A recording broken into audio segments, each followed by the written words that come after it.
Hello दोस्तों, मेरा नाम है ग्लोरी और आज के इस वीडियो में हम आप लोगों को बताने वाले हैं maths class 10 chapter number 3 linear equations इन टू वेरिएबल्स की एक्सरसाइज 3E के क्वेश्चंस। इसके पहले हमने देखे थे क्वेश्चन नंबर 34 तक, अब हम देखेंगे 35 से। तो चलिए शुरू करते हैं। देखिए इसमें ना कुछ नए कॉन्सेप्ट्स हैं, नए टर्म्स हैं, ज़्यादा नहीं, बस दो ही क्वेश्चन में है। क्या है? अपस्ट्रीम है, डाउन स्ट्रीम है, उसके बाद ये still water, speed of current, क्या है ये सब। तो ये सब पहले ना हमें समझ लेना चाहिए, देन हमें क्वेश्चन पे आना चाहिए। वैसे इसके पास दो ही क्वेश्चन है आरएस में, ठीक है। तो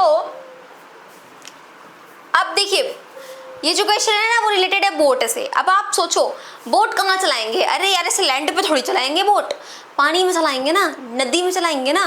तो लेट्स सपोज ये है आपकी रिवर, पानी ही पानी है, आज ब्लू है पानी पानी, ये है ढेर सारा पानी। ओके, अब इसमें चल देगी बोट, बोट बना देते हैं मस्त सी। ये हो गई हमारी बोट, है ना, इसमें झंडा भी हो गया, बोट है ये हमारी मस्त प्यारी प्यारी। अब क्या हो रहा है, मान लीजिए कि पानी का फ्लो, पानी का बहता है, बहती है ना नदी, है ना, नदी बहती है, तो वो मान लीजिए कि उस डायरेक्शन में बह रही है, किसी एक ही डायरेक्शन में बहेगी। मान लीजिए नदी इस डायरेक्शन में बह रही है, ऑन दैट साइड, उधर नदी उधर बह रही है। और जब मैं बोट चला रही हूँ ना, वैसे मैं बोट चलाने वाली नहीं दिखती, मुझे आता भी नहीं।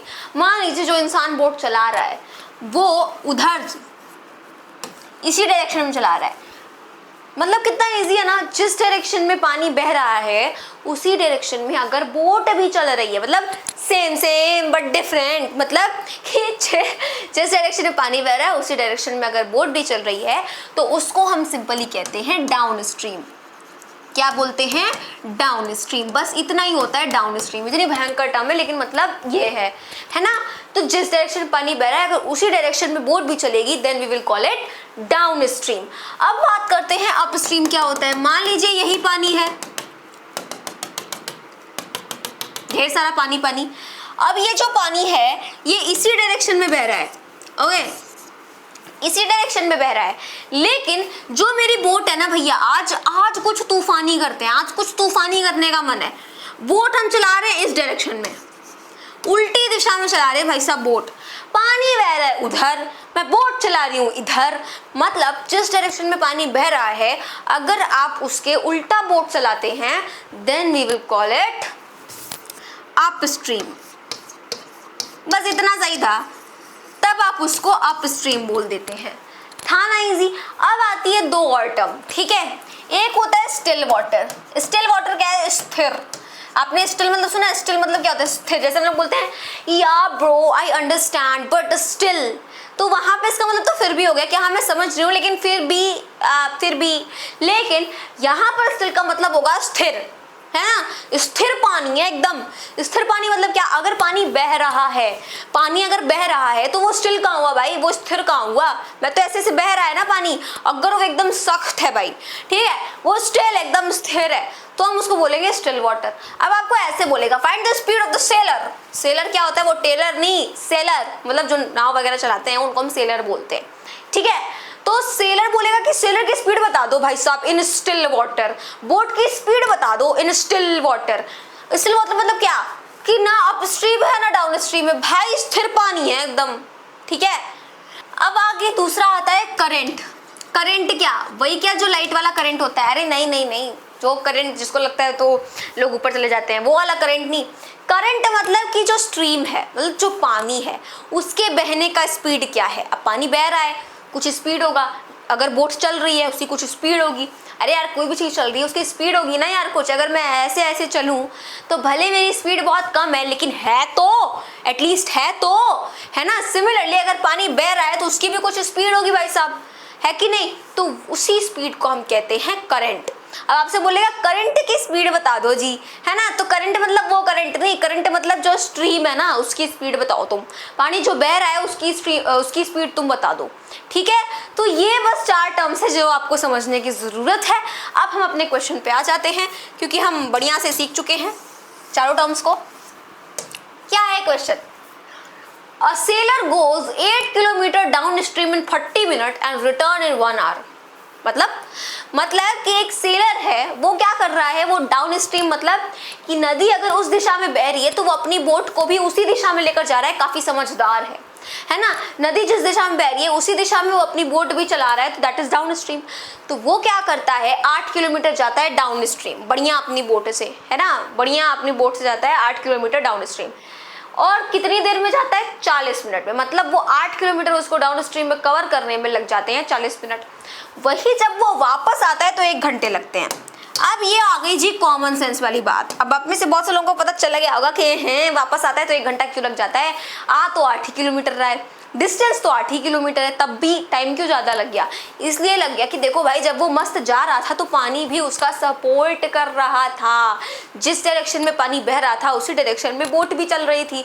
तो पानी क्या कर रहा था, पानी उसकी स्पीड में ऐड हो रहा था, उसको सपोर्ट कर रहा था, है कि नहीं। तो इसलिए टाइम कम लगा, 40 मिनट लगा। लेकिन भाई जब वो वापस आया तब क्या हुआ ना भैया, कि पानी उधर बह रहा था लेकिन बोट तो इधर आ रही थी। तो पानी क्या करेगा, पानी अपनी स्पीड कम करेगा भाई, नहीं, वो बोट की स्पीड कम करेगा, नहीं भाई नहीं, है नहीं।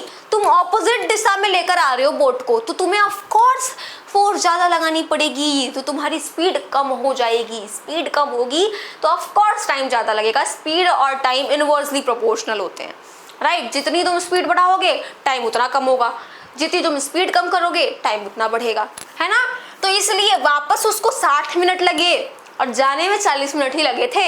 इनफैक्ट कवर उसने 8 किलोमीटर ही किया दोनों बारी में, 8 किलोमीटर जाने का 8 किलोमीटर आने का। समझ आया। नेक्स्ट देखिए, find the speed of the sailor in the still water. आ गया ना, सेलर की स्पीड बताओ स्टिल वाटर में, बढ़िया से बता लेंगे। And the speed of the current, हाँ जो पानी बह रहा है उसकी भी स्पीड बता देना भैया। तो पहले क्या करना है, लेट कर लेना है दोनों को। Let the speed of sailor in still water x, let the speed of current y, current की स्पीड मान लिया y, है ना। अब क्या होगा, देन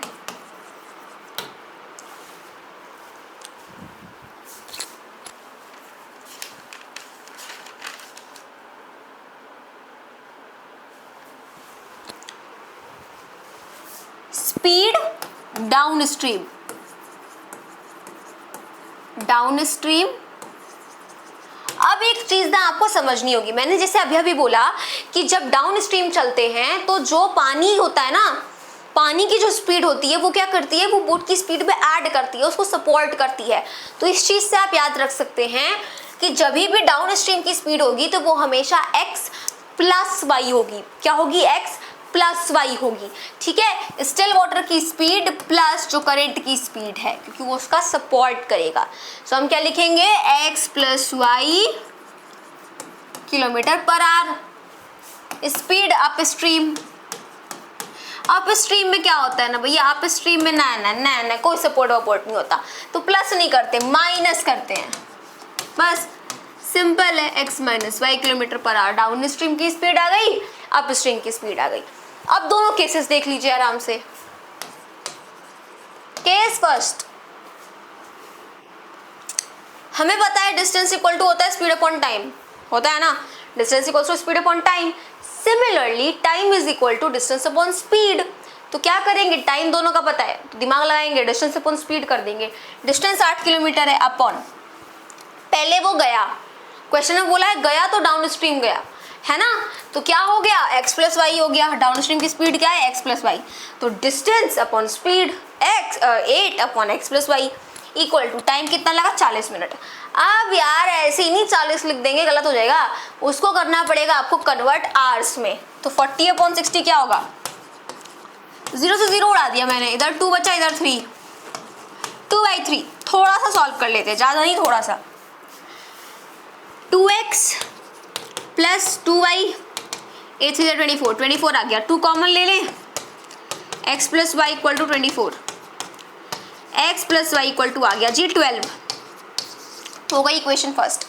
केस सेकंड क्या कहता है दोस्तों केस सेकंड कहता है जी वापस आता है ना तो 1 घंटा लग जाता है तो वापस आ रहा है अप स्ट्रीम में आ रहा है इसीलिए उसको टाइम ज्यादा लग रहा है, डिस्टेंस उतना ही है तो 8/x - y इक्वल टू 1 घंटा लग रहा, 1 कर देंगे है ना। वो पहले से आवर में, उसको क्या आवर में चेंज करना, पहले से ही खुश है वो अपने जीवन में। x - y इक्वल टू 8, वो आ गया सेकेंड इक्वेशन। अब यार इसमें तो कुछ करना ही नहीं है, ये प्लस वाई है ये माइनस वाई, ये ऐड कर देंगे, add equation first and second. x + y equal to 12 था, x - y इक्वल टू 8 था, ये उड़ा देंगे, 2x इक्वल टू 20 आ गया, x की वैल्यू आ गई जी 10, यूहू x की वैल्यू आ गई 10, मतलब speed of sailor in still water is 10 km/h। समझ में आया। अब ये हो गया x की वैल्यू, y की वैल्यू क्या होगी, किसी भी एक में पुट कर दीजिए भाई, आपकी मर्जी, आपका मन, आपकी इच्छा। x + y इसमें पुट कर देते हैं तो 10 + y इक्वल टू 12, y की वैल्यू क्या आ गई जी 2, स्पीड ऑफ स्ट्रीम यानी कि स्पीड ऑफ करंट क्या है 2 km/h, है ना। अब आगे देख लेते हैं, अ boat goes 12 kilometre up stream. अब देखो एक बोट है वो अप स्ट्रीम जाती है, अप स्ट्रीम मतलब नदी अगर उधर बह रही होगी तो बोट इधर आ रही है, समझ में आया। अ boat goes 12 kilometre up stream and 40 kilometre down stream in 8 hours. मतलब अगर वो 12 किलोमीटर अप स्ट्रीम जाती है तो भी उसको 8 घंटे लगते हैं, 40 किलोमीटर डाउन स्ट्रीम जाती है तो भी उसको 8 घंटे लगते हैं। दोनों मिला करके बोला ना यार 8 घंटे, तो काहे को दिमाग खोटी करने का इधर, है ना। तो अप स्ट्रीम में ऑफ कोर्स देखिए उसने कम डिस्टेंस कवर किया एंड डाउन स्ट्रीम में उसने ज्यादा डिस्टेंस कवर किया, so this is just common sense, okay. It can go 16 kilometre up stream and 32 kilometre down stream in the same time. कह रहा है कि ये जो है सेम टाइम में 16 किलोमीटर अप स्ट्रीम भी जा सकता था और 32 किलोमीटर डाउन स्ट्रीम भी जा सकता था। नहीं मतलब क्या तुमने इसमें महान बात बता दी भाई, 40 था उसमें से 8 निकाल दिया और वो 8 तुमने इसमें 4 तुमने इसमें जोड़ दिया, है ना, तो क्या ही महान काम कर लिया। फिर भी केस आपको बता दिया गया है, this is your second case, कि वो 16 किलोमीटर अप स्ट्रीम और 32 किलोमीटर डाउन स्ट्रीम भी जा सकता था इन सेम टाइम मतलब 8 घंटे में ही। क्या बोलता है, find the speed of the boat in still water and the speed of the stream. अब यहाँ पर स्पीड ऑफ द स्ट्रीम बोल दिया, मतलब you have to find the speed of the current, है ना, सेम ही चीज है बस उसकी लैंग्वेज अलग है, ओके। तो क्या होगा, let the speed of boat in still water x, let the speed of the stream y, हो गया ना, x km/h। अगर मैं ना लगाया करूं तो आप लगा लिया करिए दोस्तों, okay. So speed up stream down stream पता ही है आपको, आप लिख लीजिएगा। केस फर्स्ट कहता है कि देख भाई 12 किलोमीटर अप स्ट्रीम जाता है तो ये तो डिस्टेंस हो गया, तो मैंने लिखा 12 अपॉन अप स्ट्रीम माने x - y प्लस होगा प्लस, इसको बंद कर देते हैं बढ़िया से। कहते हैं 40 किलोमीटर डाउन स्ट्रीम, ठीक है, 40 upon speed, distance upon speed plus distance upon speed, दोनों का मिला के कितना है 8 घंटे, 8 लिख लेंगे चुपचाप से, क्या दिक्कत है। अब क्या होगा, अब हम यहाँ पे लिखेंगे let 1/x - y equal to p and 1/x + y equal to q। इतना भयंकर ले करके अपने को दिमाग नहीं खराब करना दोस्तों मित्रों। तो क्या करेंगे, इसको p मानेंगे, इसको q मानेंगे, ये हो जाएगा बढ़िया से 12q, ये हो गया जी 40q इक्वल टू 8। कुछ कॉमन दिख रहा है तो कॉमन ले लेते हैं, जितना छोटा हो सकता है उतना छोटा बना दो यार, है ना। तो क्या कॉमन दिख रहा है, हमें दिख रहा है 4 कॉमन, क्या बचा 4 3 = 12, 4 10 = 40, 3p + 10q इक्वल टू 2, 4 2 = 8 होता है, ये उधर गया तो। Now this is your equation number first. Case second में क्या होगा, कह रहा है कि वो जा सकता था 16 किलोमीटर अप स्ट्रीम, है ना, तो आपका आ गया 16 upon x - y plus 32 kilometre up down stream जा सकता था तो x + y in same time 8 घंटे ही लगेंगे। ऑल राइट, यहाँ पे भी सेम चीज, ये हो गया 16p plus 32q equal to 8। क्या कॉमन दिख रहा है हमें? 8 कॉमन दिख रहा है। 8 टू जा 16 प्लस 8 4 जा 32 इक्वल टू 8। वैसे इसमें आपका 2 भी कॉमन आ जाएगा पर कोई बात नहीं। 2p plus 4q equal to 1। This is your equation number 2।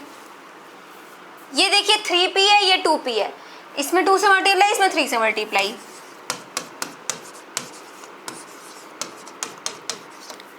इसमें करेंगे 2 से, 3 टू जा 6, 10 टू जा 20, 2 टू जा 4। इसका देखिए 3 से करेंगे, 2 3 जा 6, 4 3 जा 12, 3। सब्ट्रैक्ट करेंगे, minus minus minus, 20 cube minus 12 cube 8 cube equal to 4 minus 3 1। Q की वैल्यू आई 1/8, क्यू की वैल्यू आई 1/8। क्या करेंगे? पी की वैल्यू निकालेंगे, किसी भी एक में पुट कर देंगे। लेट्स सपोज मैं इसमें ही कर दूं तो 12p प्लस तो 3p plus 10 then 1/8 equal to 2। 2 4 जा 2 5 जा 5/4 हो गया। तो 3p equal to 2 minus 5/4। p equal to 4 2 जा 8, 8 माइनस 5 हो गया 3, 3/4 मल्टीप्लाई 1/3, क्योंकि ये 3 उधर गया, 3 से 3 कैंसिल आउट हो गया, तो p की वैल्यू आ गई 1/4। अब हमें पता है कि 1/x माइनस y था p, यहाँ कर देंगे हम 1/4, क्रॉस मल्टीप्लाई किया, x minus y equal to 4। अब x is equal to 4 plus y, equation 5th। Similarly 1/x plus Y equal to q था, क्यू की वैल्यू आई 1/8, x plus Y equal to 8। This is equation number 6। ये इसमें put कर देंगे, मतलब substitution लग रहा है ना। तो 4 plus Y equal to 8, 4 plus 2y equal to 8, 2y equal to 4, y equal to 2। y की वैल्यू आ गई जी 2। y क्या थी? Speed of current 2 kilometre per hour. अब ये कर देंगे y की वैल्यू इसमें, तो x इक्वल टू 4 प्लस 2 6। तो speed of the boat in still water is 6 kilometre per our and speed of the stream यानी कि speed of current is 2 kilometre per our. Okay, next question देखिए क्या है कि next question है आपका work पे। ठीक है, वर्क एंड टाइम पे आपका क्वेश्चन है। अब ये जो क्वेश्चन है ना, इसको ध्यान से समझिएगा। जैसे कि हम हमेशा बचपन से पढ़ते आए हैं कि तुम्हें एक का पता हो, ज़्यादा का निकालना हो मल्टीप्लाई कर दो, ज़्यादा का पता हो एक का निकालना हो डिवाइड कर दो। लेकिन ऐसा हर केस पे हम नहीं करते। ऐसा हम तब करते हैं जब चीज़ें और प्राइस क्या होती हैं? डायरेक्टली प्रोपोर्शनल होती हैं। मान लीजिए एक पेन अगर 10 रुपये की है तो 2 पेन ऑफकोर्स 20 रुपये की आएगी। एक पेन अगर 10 रुपये की है तो 5 पेन ऑफकोर्स 50 रुपये की आएगी। मतलब अगर आप पेन को बढ़ाएंगे तो उनका प्राइस भी बढ़ेगा। एक बढ़ा तो दूसरा अपने आप बढ़ जाएगा। ऐसा तो है नहीं कि पेन आप बढ़ाते जाओ प्राइस घटता जाएगा, ऐसा तो नहीं होता। दोनों साथ में बढ़ते हैं, दोनों डायरेक्टली प्रोपोर्शनल है। एक बढ़ रहा है तो दूसरा भी बढ़ रहा है। इस केस में क्या करेंगे कि एक का पता है ज़्यादा का निकालना है तो मल्टीप्लाई, ज़्यादा का पता है एक का निकालना है तो डिवाइड। पर जब हम बात करते हैं ऐसे केसेस की जो कि इनवर्सली प्रोपोर्शनल होते हैं, मतलब रियल लाइफ में अगर हम उनको अप्लाई करें तो वो आपका सूटेबल नहीं होता। जैसे अगर मान लीजिए कि 2 आदमी किसी काम को 10 दिन में ख़त्म करते हैं, मैं पूछूं एक आदमी किसी काम को कितने दिन में ख़त्म करेगा? 5 आएगा आंसर? बिल्कुल नहीं। 2 आदमी अगर किसी काम को 10 दिन में ख़त्म कर रहे हैं, क्योंकि हमें 2 का पता है एक का निकालना है तो आप सीधे 2 से 10 को डिवाइड दे देंगे, 5 आ गया जी। 2 आदमी अगर कोई काम 10 दिन में ख़त्म कर रहे हैं तो एक आदमी उस काम को 5 दिन में ख़त्म कर देगा। Completely wrong. नहीं, अगर आपका टाइम बढ़ाया जाए तो आदमी कम लगेंगे। अगर मैं आदमी को कम कर दूं, ऐसे समझिए, अगर मैं आदमियों को कम कर दूं तो ऑफ कोर्स टाइम ज़्यादा लगेगा। अब यार एक अकेला इंसान अगर किसी काम को करेगा तो वो ज़्यादा दिन लगाएगा। वही अगर मैं आदमी बढ़ा दूं तो दिन कम हो जाएगा। अगर 5-6 आदमी हैं मस्त और वो किसी एक काम को कर रहे हैं तो कंट्रीब्यूट करके करेंगे ना तो जल्दी होगा काम, यानी कि दिन कम हो जाएगा। सो ये इनवर्सली प्रोपोर्शनल है। एक को बढ़ाओगे तो एक घट जाएगा, एक को घटाओगे तो एक बढ़ जाएगा। आदमी घटाया दिन बढ़ गया, आदमी बढ़ाया दिन घट गया। गया, समझ में आया। इसलिए इस केस में क्या करते हैं कि जब भी इनवर्सली प्रोपोर्शनल वाला कोई चीज होता है तो उससे भी अगर एक का पता है आपको ज्यादा का निकालना है तो डिवाइड करो, ज्यादा का पता है एक का निकालना है तो मल्टीप्लाई करो। दो आदमी किसी काम को अगर 10 दिन में खत्म कर रहे हैं तो एक आदमी उस काम को 20 दिन में खत्म करेगा यार, 5 दिन में नहीं खत्म करेगा, ठीक है। वही अगर मैं बोलूं कि एक आदमी किसी काम को 10 दिन में कर रहे हैं तो बताओ दो आदमी उस काम को कितने दिन में करेंगे? ऑफ कोर्स 5 दिन में करेंगे, क्योंकि 2 से मैंने 10 में भाग दे दिया। अब एक आदमी कर रहा था तो उसको 10 दिन लग रहे थे, दो आदमी कर रहे हैं तो एक आदमी 5 दिन में कर देगा, तो एक आदमी 5 दिन में कर देगा, तो दो आदमी करेंगे तो वो काम आपका कितने दिन में खत्म हो जाएगा? 5 दिन में खत्म हो जाएगा। समझ में आया? समझ में आया। अगर वही जो मैंने पहले लिया था, एक आदमी किसी काम को 20 दिन में खत्म कर रहा है तो बताओ दो आदमी उस काम को कितने दिन में खत्म करेंगे? ऑफ कोर्स 10 दिन में खत्म करेंगे। तो आई होप कि आपको ये समझ आया। डायरेक्टली प्रोपोर्शनल होता है तो ज्यादा का निकालने के लिए ऑफ कोर्स मल्टीप्लाई करते हैं, कम का निकालने के लिए डिवाइड। लेकिन अगर इनवर्सली प्रोपोर्शनल केस होता है तो ज्यादा के लिए हमेशा डिवाइड करते हैं और कम के लिए हमेशा मल्टीप्लाई करते हैं, क्योंकि अगर मैं आदमी बढ़ाऊंगी तो दिन घटेगा और जब चीजें घटती हैं तो डिवाइड करते हैं, और अगर मैं आदमी को क्या करूंगी, अगर मैं आदमी को कम कर दूंगी तो दिन बढ़ेगा और जब चीजें बढ़ती हैं तो मल्टीप्लाई करते हैं। समझ में आया? आइए करते हैं क्वेश्चन। कह रहा है 2 men and 5 boys can finish a piece of work in 4 days। क्या है कि भाई दो आदमी है 5 लड़के हैं, 2 men and 5 boys, दो आदमी और 5 लड़के मिल करके किसी काम को 4 दिन में खत्म करते हैं। पहला case. While 3 men and 6 boys can finish it in 3 days।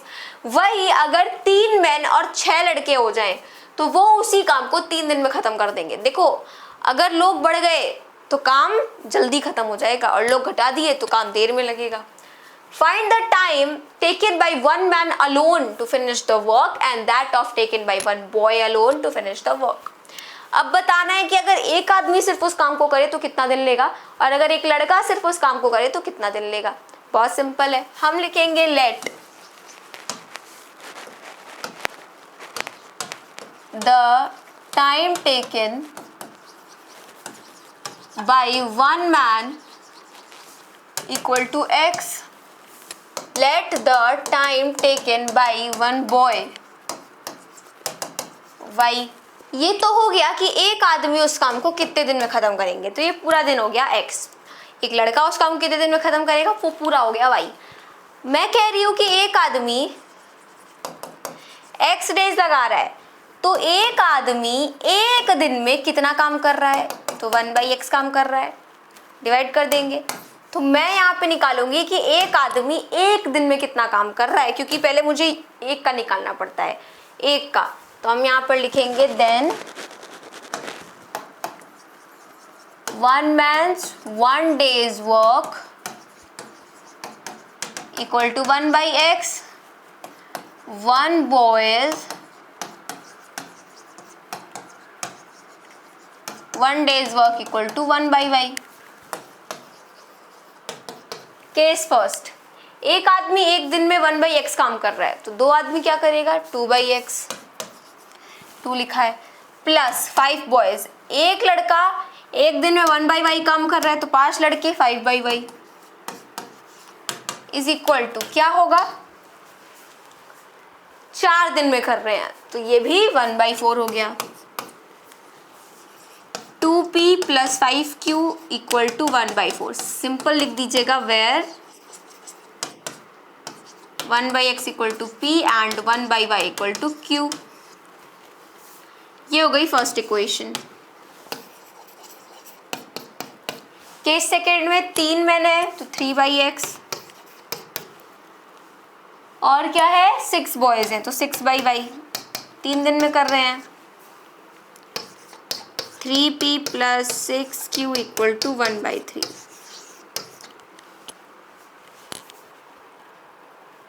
यहाँ पे 3 है, यहाँ पे 2 है, इसमें 3 से मल्टीप्लाई, इसमें 2 से मल्टीप्लाई।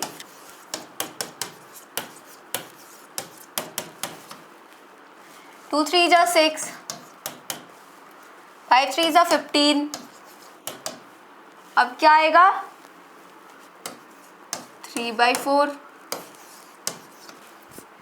यहाँ देखिए 6p, 6 2 जा 12, 12 q 2/3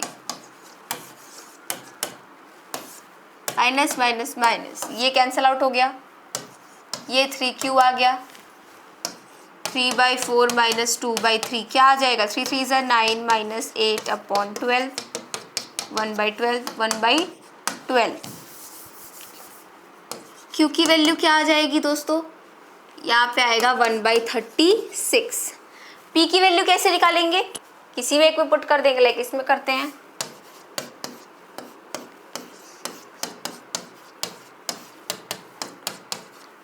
सिक्स 6 ज़ा 36, 3p equal to 1/3 minus 1/6, p equal to 6 minus 3 3 आ गया अपॉन 18 मल्टीप्लाई 1/3, p की वैल्यू आ गई 1/18, p की वैल्यू 1/18, q की वैल्यू 1/36। हमें पता है 1/x इक्वल टू p था, p की वैल्यू 1/18 है, x की वैल्यू आ गई 18, 1/y इक्वल टू q था, q की वैल्यू 1/36 है, y की वैल्यू आ गई 36। मतलब एक आदमी अगर उस काम को अकेले करेंगे तो वो 18 दिन में, और अगर एक लड़का उस काम को अकेले करेगा तो वो 36 दिन में। So this was your question number 37। I hope आपको समझ में आया। Length of a room exceeds its breadth by 3 metres. अब यहाँ पर एक रूम है रेक्टेंगुलर, तो लेंथ क्या करती है, अपने ब्रेथ को 3 मीटर बढ़ा देती है। लेंथ जो है वो अपने ब्रेथ को 3 मीटर बढ़ा देती है। तो मान लीजिए लेंथ अगर x होगी तो ब्रेथ क्या हो जाएगी, y+3, है ना। If the length is increase by 3 metres and the breadth is decrease by 2 metre, length को मैं 3 मीटर बढ़ा दूं, ब्रेथ को मैं 2 मीटर घटा दूं, the area remains the same, find the length and breadth of the room. तो क्या करना है, लेट करना है पहले तो हम यहाँ पर लिखेंगे let the length of the room equal to x, let the breadth of the room equal to y। अब मुझे एक बात बताइए, एरिया की बात हो रही है यहाँ पे। एरिया क्या होता है रेक्टेंगल का, रेक्टेंगल का एरिया होता है length into breadth. Area of rectangle length into breadth, यानी कि xy। केस फर्स्ट में क्या बोलता है, केस फर्स्ट में कहता है कि जो लेंथ है वो ब्रेथ को 3 मीटर बढ़ा देती है, तो x equal to y+3, y इधर आएगा, x minus y equal to 3, first equation. Case second में ध्यान से समझिएगा, length is increased by 3, length को 3 बढ़ा दूं,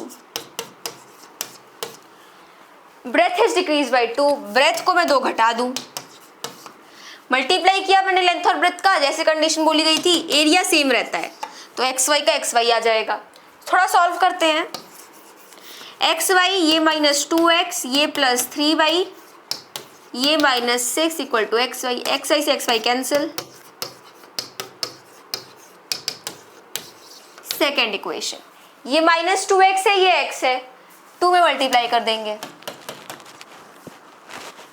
2x minus 2y equal to 6, इसमें ऐड कर देंगे इसको,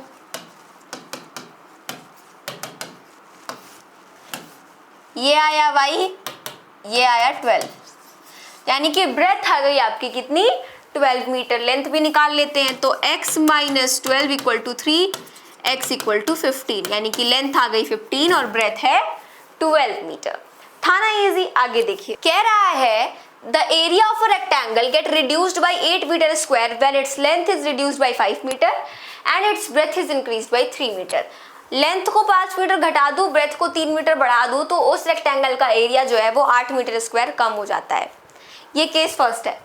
if we increase the length by 3 metre and breadth by 2 metre, length को 3 मीटर बढ़ा दो, ब्रेथ को 2 मीटर बढ़ा दो, ठीक है।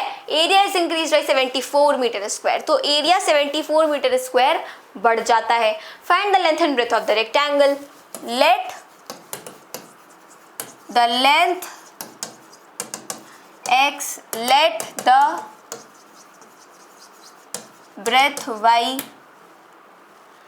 एरिया क्या आएगा, xy आएगा ना। अब case first, length is reduced by 5 metre, length को घटाक से घटाएंगे। Breadth is increase by 3 metre, breadth को बढ़ाएंगे। Area is reduced by 8 metre square, area x Y है, इसको 8 घटा देंगे, बन गया। थोड़ा सॉल्व करेंगे, x y plus 3x minus 5y minus 15 equal to x y minus 8, 3x minus 5y equal to -8 plus 15, ये उधर जाएगा ना, तो -8 प्लस 15 क्या हो जाएगा 7, फर्स्ट इक्वेशन। कहता है कि सेकेंड में लेंथ को 3 मीटर बढ़ा दो, ब्रेथ को 2 मीटर बढ़ा दो। एरिया जो है वो बढ़ जाता है 74 मीटर स्क्वायर, ऐसे। अब x y plus 2x plus 3y equal to 6 equal to x y plus 74, ये कैंसल आउट हो गया। 2x plus 3y equal to 74, एक मिनट, 74 प्लस 6 क्या हो जाएगा दोस्तों, -6, sorry 68, and this is your second equation. ये 2x ये 3x, फर्स्ट इक्वेशन मल्टीप्लाई 2 से, सेकेंड इक्वेशन में मल्टीप्लाई 3 से। अब इसमें 2 से मल्टीप्लाई करेंगे, 3 2 जा 6, 5 2 जा 10, 7 2 जा 14, इसमें 3 से 2 3 जा 6, 3 3 जा 9, 68 3 से कितना हो जाएगा, 8 3 से 24 को 4 कैरीज 2, 6 3 से 18 एंड 2 20, 204। इनको सब्ट्रैक्ट करेंगे, माइनस माइनस माइनस, ये कैंसिल आउट हो गया, ये आ गया -10y और -9y, -19y। 204 में से 14 जाएगा, so we will get 190 minus का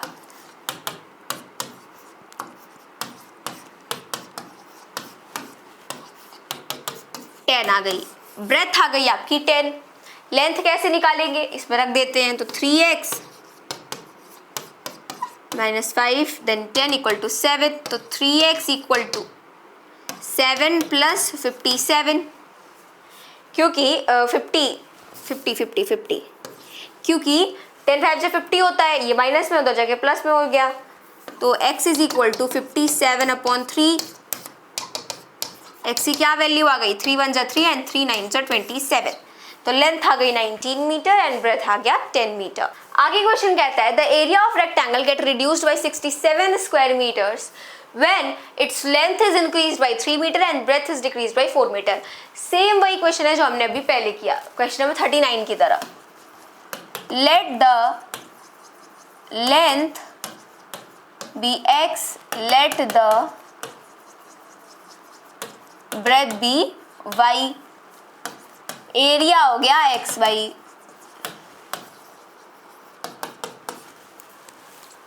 When its length is increased by 3 meter, breadth is decreased by 4 meter, क्या होता है, उसका एरिया 67 स्क्वायर मीटर घट जाता है।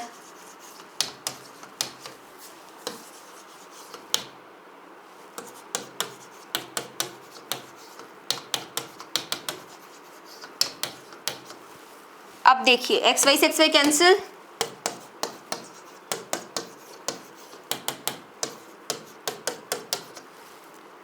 माइनस कॉमन ले लेंगे अगर, so you will get 4x minus 3y equal to 7 में से 2 गया 5, 6 में से 1 गया 5, माइनस का माइनस से minus cancel, 4x minus 3y equal to 55। This is your first equation. Case second, if the length is reduced by 1 metre and breadth is increased by 4 metre, length को 1 metre घटा दूं, breath को 4 metre बढ़ा दूं, area is increased by 89 square kilometre, sorry 89 square metres. X y plus 4x minus y minus 4 equal to x y plus 89, ये cancel, 4x minus y equal to 89 plus 4 क्या हो जाएगा 93, second equation. देखिए ये आपका -3y है, ये -y है, इसमें 3 से मल्टीप्लाई कर देते हैं। 4 3s are 12 -3y, 3 3s are 9 and then 3 9s are 27। इसमें ऐड करेंगे ये वाली इक्वेशन, सॉरी सब्ट्रैक्ट करेंगे, प्लस माइनस माइनस। 12x में से 4x गया, 8x आया, ये कैंसिल आउट हो गया। 9 में से 5 गया 4, 7 में से 5 गया 2 एंड इधर आ गया 2, 224। x इज इक्वल टू क्या आ गया, इसको जब आप कट करेंगे जैसे 224/8, 8 2 जा 16, कितना बचा 6, 8 8 जा 64, तो लेंथ आ गई आपकी 28 मीटर। क्या बोला था, find the dimensions of the rectangle. Rectangle के क्या डायमेंशन होते हैं, सिर्फ लेंथ और ब्रेथ, है ना। तो लेंथ आ गई 28, ब्रेथ कैसे निकलेगी, किसी भी एक में पुट कर देंगे, इसमें कर देते हैं, तो 4 and then 28 minus 3y equal to 55। 8 4 जो 32 को 8 4 जो 32 को 2 कैरीज 3, 4 2 जो 8 एंड 3 11। 112 में से 55 गया, 12 में से 5 गया 7, है ना, 0 में से 7, 10 में से 5 गया 5, तो 57 आ गया, विच इज माइनस। माइनस से माइनस पहले ही कैंसल आउट कर देते हैं, तो y इक्वल टू क्या आ गया, 3 1 जा 3 एंड देन 3 9 जा, ब्रेथ आ गई 19 मीटर एंड आपकी लेंथ आ गई 28 मीटर। नेक्स्ट क्वेश्चन क्या है दोस्तों, a railway half ticket costs half the full fare and the reservation charge is the same on the half ticket as on full ticket। क्या है कि अगर एक रेलवे है वो क्या करता है, वो रेलवे जो है अगर फुल फेयर यानी कि पूरा किराया है, ठीक है, तो हाफ टिकट पे वो हाफ ही चार्ज करेगा। लेकिन जब आप रिजर्वेशन करवाएंगे तो चाहे हाफ टिकट लो चाहे फुल टिकट लो, रिजर्वेशन चार्ज आपको पूरा देना पड़ेगा, ठीक है, सेम रहेगा वो। मतलब कि अगर हाफ टिकट जो है वो पूरे किराए का हाफ कॉस्ट करेंगे तो ठीक है, लेकिन अगर आप रिजर्वेशन ले रहे हैं तो चाहे हाफ टिकट लो या फुल टिकट लो वो सेम रहेगा। Okay, one reserve first class ticket from Mumbai to Delhi cost 4050 rupees. देखिए क्या कह रहा है, एक reserved first class ticket from Mumbai to Delhi cost 4150 rupees. Reserved first class ticket, ठीक है, reserved, while one full and one half reserved first class ticket cost इतना। यानी कि पहले केस में तो वो क्या करता है कि एक वो रिजर्व्ड फर्स्ट क्लास टिकट लेता है, एक रिजर्व, ठीक है, फर्स्ट क्लास टिकट लेता है। अब चाहे वो रिजर्व फुल फेयर का ले, मतलब फुल टिकट का ले या फिर हाफ टिकट का ले, रिजर्वेशन करवा रहा है तो पैसा सेम लगेगा। तो क्या कर रहा है, एक रिजर्व वो टिकट खरीदता है फ्रॉम मुंबई टू दिल्ली और उसका पैसा उसको इतना देना पड़ता है। वाइल अगर वो एक फुल और एक हाफ रिजर्व्ड क्लास टिकट्स लेता है तो उसको इतने का पड़ता है। What is the basic first class full fair and what is the reservation charge. क्या करेंगे हम, यहाँ पर लिखेंगे let the full fair x, let the reservation charge y, है ना, full fair x, reservation charge y। अब क्या होगा, केस फर्स्ट, वो फुल फेयर लेता है one reserved first class ticket, है ना, तो रिजर्व्ड अगर लेगा तो वो आपका y आएगा प्लस x हो जाएगा। क्या हो गया, 4150 फर्स्ट इक्वेशन। तो पहले तो वो एक फुल लेता है, फुल के लिए x प्लस वाई हो गया, प्लस फिर क्या करता है, एक हाफ रिजर्व लेता है। मैंने आपको बताया चाहे हाफ टिकट के लिए रिजर्व लो या फिर फुल टिकट के लिए रिजर्व लो, रिजर्वेशन चार्ज उतना ही लगेगा। इसका मतलब अगर वो हाफ टिकट लेता है तो फुल फेयर का मैं आधा कर दूंगी, लेकिन reservation charge will be remain same, है ना। अब आगे इक्वल टू उसको कितना देना पड़ता है, इसके लिए 6255 इतना देना पड़ता है, समझ में आया। एक उसने फुल लिया, एक का उसने हाफ हाफ रिजर्व लिया, रिजर्व का वही रहेगा, हाफ का मतलब फुल का हाफ कर देंगे। अब आगे देखिए, क्योंकि बोला है ना कि फुल फेयर का हाफ वो कॉस्ट करते हैं, बस रिजर्वेशन सेम रहता है, ठीक है। अब इसको थोड़ा सॉल्व करेंगे तो x plus y plus x by 2 plus Y equal to 6255, 2x plus x by 2, इन दोनों को, इसको और इसको जोड़ दिया, प्लस 2y इक्वल टू 6255। इसको सॉल्व करेंगे तो 2x plus x plus 4y,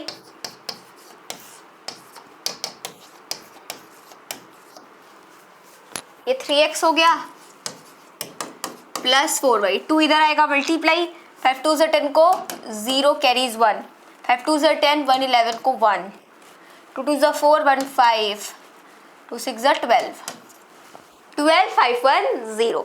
ये आ गई इक्वेशन नंबर सेकंड। देखिए इक्वेशन फर्स्ट में कहाँ गई, इक्वेशन फर्स्ट ये है, यहाँ पे x है या 3x है, तो हम फर्स्ट में 3 से मल्टीप्लाई कर देंगे, 3x plus 3y equal to 5 3 से 15 को 5 कैरीज 1, एंड देन 3 1 से 3 एंड 1 4, 4 3 से 12, आगे आ गया 0। इसमें क्या करेंगे, इसको सब्ट्रैक्ट,